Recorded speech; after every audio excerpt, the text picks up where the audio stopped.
Manonville Adamou Baparapé, bonjour. Oui, bonjour monsieur le journaliste. Vous êtes le secrétaire exécutif de l'Association pour la promotion de l'intercommunalité dans le département de la Liborie. La dernière classification des communes a doté le département de la Liborie de 3 communes intermédiaires. Déjà, que peut-on comprendre par commune intermédiaire? Quelles sont ces 3 communes intermédiaires? Quelles sont les plus-values et quelles sont les exigences de ces communes-là? C'est ce que nous avons voulu savoir avec vous. Merci bien, monsieur le journaliste. C'est vrai qu'il y a eu cet exercice en termes de classification des communes. Et je pense que ce que vous savez également, la toute première catégorie, ce sont les communes à statut particulier. Et qu'on connaissait hier, mais il n'y a aucune commune de l'Algérie qui se retrouve dans cette catégorie. C'est vrai, il y a eu une commune qui s'est ajoutée aux 3 qu'on connaissait. L'Algérie n'est pas dedans. Parlant de l'Algérie, vous avez su bien le dire qu'on se retrouve désormais avec 3 communes dans la catégorie intermédiaire. Et ces 3 communes, c'est d'abord la commune chef-lieu du département, qui est la commune de Kandi, et les 2 autres communes, ce sont les communes de Banikwara et de Manonville. Et pour ce qui est de la commune chef-lieu du département, ça vous le savez, d'office, c'est dit un peu dans les critères, et toutes les communes chef-lieu du département se retrouvent dans cette catégorie. Et si entre-temps elle n'était pas dans la catégorie des communes à statut particulier.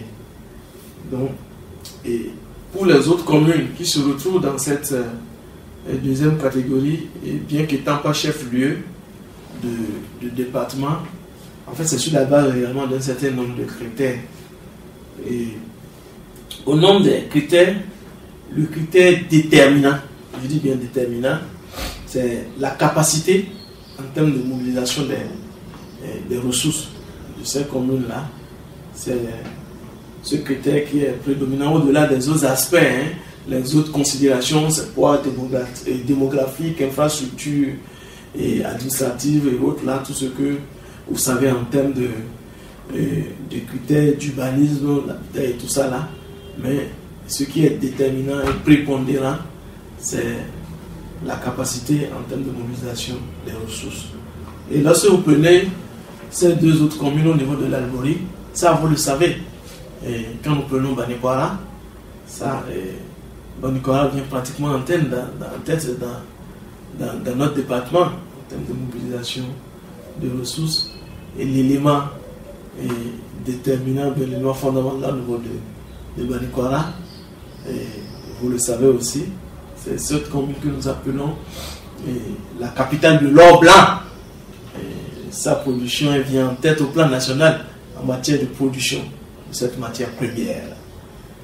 Manonville, le facteur déterminant ici, c'est ce marché aussi, qui est un marché international qui vient bien après le marché de Dantopa et qui a bénéficié, c'est important de le signaler, monsieur le journaliste, d'un appui du programme PDM qui a fait des réalisations, qui a renforcé tout ce qui est infrastructure marchande au niveau de ce marché international et qui a mis un outil important en termes de mobilisation des ressources au niveau de la régie. Désormais, il y a une régie qui fonctionne au niveau de ce marché et cette régie est en fait essaie de référence même au plan national.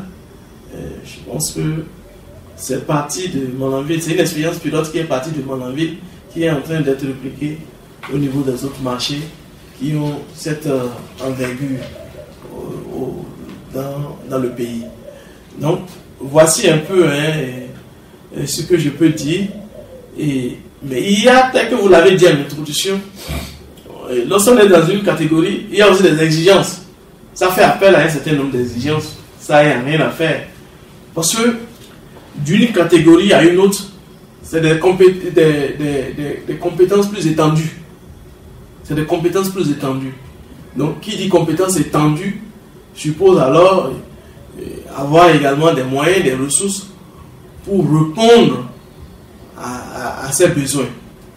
Et cela voudrait dire que les autorités à la tête de ces communes doivent pouvoir travailler sérieusement, travailler beaucoup plus pour pouvoir faire face à ces compétences beaucoup plus étendues. Et cela également doit avoir en termes d'organisation au niveau de leur administration, parlant d'organigramme également, ça doit également être à l'image de leur statut.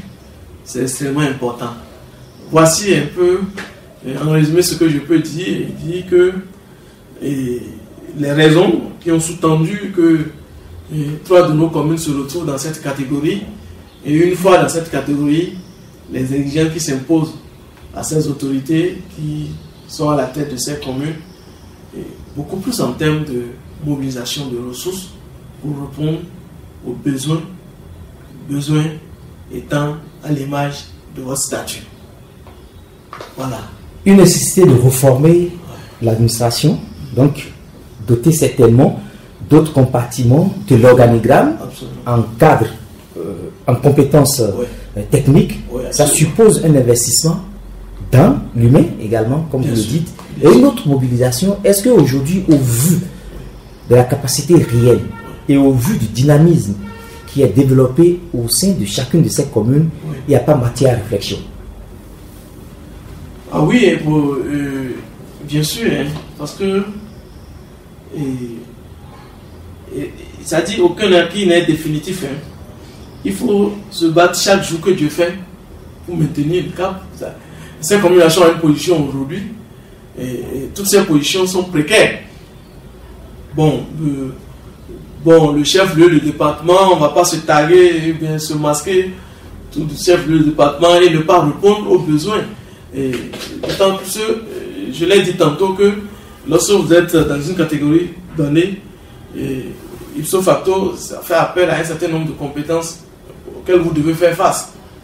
Bon, on ne peut pas se dire, on ne va pas nous arracher le chef-lieu du département et dormir sous sa laurier, pas du tout.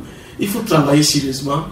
Il faut travailler sérieusement, non seulement pour, comme on le dit, être à la hauteur même du statut auquel vous appartenez aujourd'hui. Il faut travailler pour vraiment être à la hauteur de ça. Et quand je prends également les autres communes qui ne sont pas chefs-lieux, mais qui se retrouvent dans cette catégorie, c'est sur la base d'un certain nombre de critères. Et ces critères aujourd'hui ne sont pas inamovibles, c'est-à-dire il y a un certain dynamisme et il faut travailler régulièrement au jour le jour pour que vous ne vous retrouvez pas, et comme on le dit, reclassé. Le terme est juste. Oui, parce que si aujourd'hui vous arrivez à mobiliser une certaine masse en termes de ressources propres et autres, et 2 ans, 3 ans après, on constate qu'il y a une chute libre, cela ne voudrait pas dire que vous allez toujours être dans la catégorie où ça là vous pouvez perdre, et d'autres communes peut-être qui aujourd'hui ne sont pas dans cette catégorie et qui font des efforts peuvent se retrouver, vous, dans votre catégorie. Donc c'est pour dire tout simplement que il faut travailler au jour le jour pour améliorer ce qui se fait. Et qui dit travailler, dit, tel que vous l'avez dit, d'abord en amont, avoir des hommes qu'il faut à la place qu'il faut. C'est extrêmement important. C'est très important d'ailleurs. Et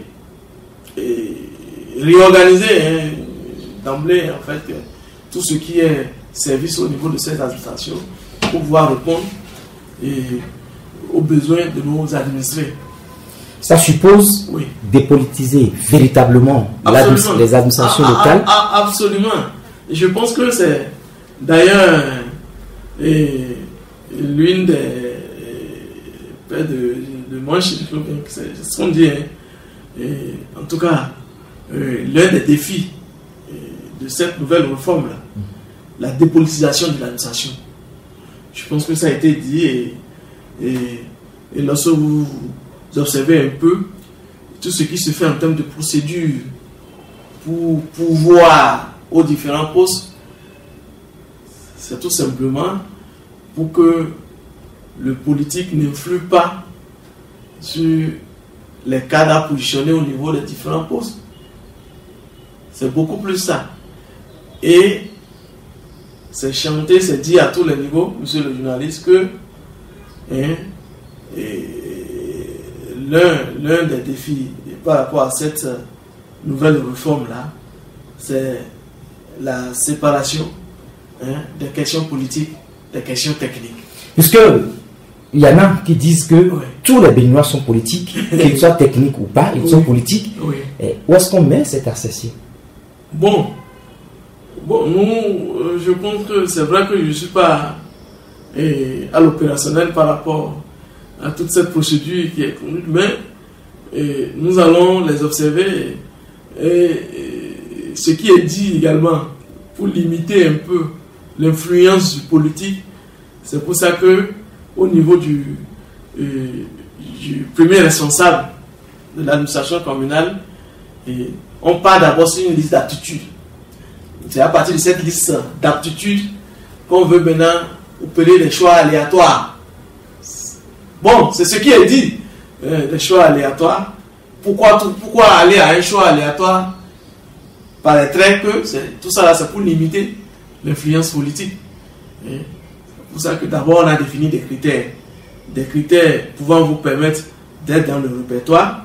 Une fois que vous êtes dans le répertoire, cela suppose que vous avez les aptitudes, vous avez tous les prérequis, d'accord, pour assumer cette fonction. Maintenant, pour limiter encore l'influence politique, on dit, c'est pas suffisant d'être dans un répertoire, il faut aussi aller à un tirage. Bon. Tout reste aléatoire. Qu'est-ce qui doit être aujourd'hui le nouveau comportement des populations? Oui, nos populations, moi je pense que c'est d'ailleurs les populations elles ont toujours un grand rôle à jouer. D'abord, quelles que soient les têtes que nous allons mettre au niveau de nos administrations, si les populations n'accompagnent pas, rien ne pourra marcher.